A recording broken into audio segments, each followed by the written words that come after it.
Alors, comment dire que quelque chose est difficile en japonais? Quelle est la différence entre nikui et muzukashi? Donc, nani nani ga muzukashi. Alors, il y a plusieurs choses. Déjà, cette forme en nikui, donc on va l'utiliser avec, on va prendre donc la forme en masse d'un verbe, comme par exemple yomimasu, lire. On enlève le mas, il nous reste yomi, et on rajoute derrière nikui. Yomi nikui. Yomi nikui desu. C'est difficile à lire. Ce yomi nikui, c'est donc quelque chose qui est difficile à lire, mais dans le sens, si je prends un livre qui est difficile à lire, ce serait probablement parce que, le langage qui est employé dedans est compliqué ou bien c'est par exemple du vieux français, c'est difficile à comprendre. Si on parle du japonais, c'est peut-être qu'il y a plein de kanji qui sont compliqués qu'on connaît pas, donc ça rend la lecture, en fait, difficile à lire. Alors que si je mets avec, ga muzukashi, donc par exemple, yomu no ga muzukashi ou bien yomu koto wa muzukashi, les 2 sont OK. Là, on va plutôt imaginer que c'est l'action de lire et non pas le livre en lui-même qui est difficile. Par exemple, si tu es dans une pièce, sombre et que du coup tu as une toute petite lumière et que tu essaies de lire, bah là, ça va vraiment être complexe. C'est pas parce que le livre en lui-même est difficile, c'est pas l'objet en lui-même qui rend la lecture difficile, c'est un peu le contexte. Donc c'est plus l'action en elle-même qui va être difficile plutôt que l'objectif, on va dire, de lire. À ça, je vais rajouter 2 autres manières de dire difficile à. Alors, vous n'êtes pas obligé de tout retenir, hein, là, c'est vraiment du bonus. Je vais vous rajouter avec l'adjectif tsurai. Donc, tsurai, c'est un adjectif qui veut dire pénible, dans le sens, ça peut même être douloureux, ça peut jouer sur la douleur, tout ça, c'est ah là là, c'est vraiment waouh, c'est dur en fait, c'est dur, c'est compliqué. Il y a des émotions dans tsurai qu'il n'y a pas dans les autres. Et justement, tu peux rajouter ça, tu peux dire ça d'une action en disant que là, ouais, c'est dur à faire, mais parce que ça implique des difficultés pour toi. Par exemple, si tu reprends l'exemple de yomimas, yomizurai desu. Donc là, il prend des tenten, hein, le tsu prend des tenten, yomizurai desu.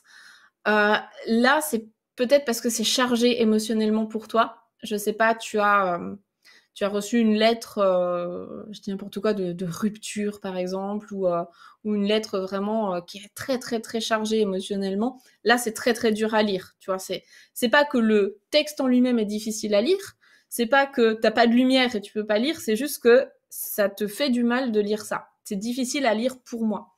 Donc ça fonctionne aussi avec tsurai, donc là qui prendra des tenten. Tsurai, la forme en tsurai, c'est la même chose que la forme en nikui, elle se compose de la même manière, hein, les deux. Donc, yomi nikui, yomi tsurai desu.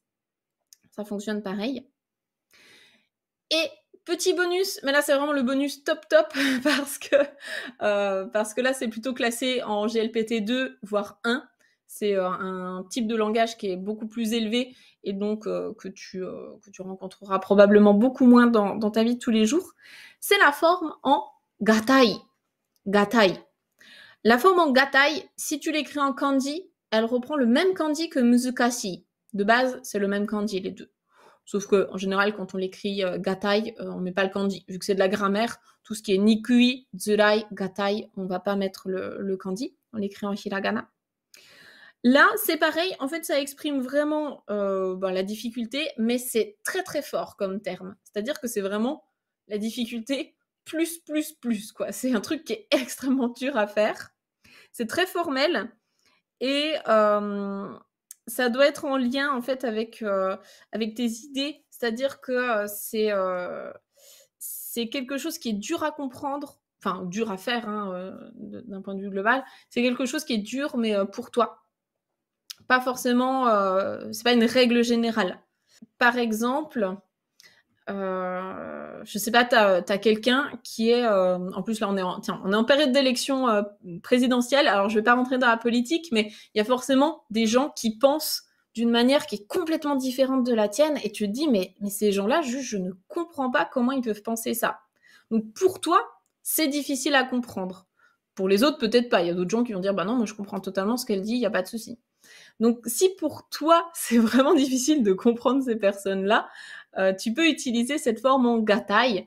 Donc likai shigatai. Likai suru, c'est, comprendre quelque chose, enfin vraiment mentaliser et avoir la compréhension de ce truc-là. Likai shigatai desu, c'est vraiment très dur à comprendre pour moi, parce que sono hito no kangai, donc les réflexions de cette personne-là, ses pensées, sont très dures à comprendre pour moi. Voilà, mais gatai, encore une fois, c'est pas quelque chose qu'on entend trop à l'oral, hein, c'est plus formel, c'est plus écrit, et cetera.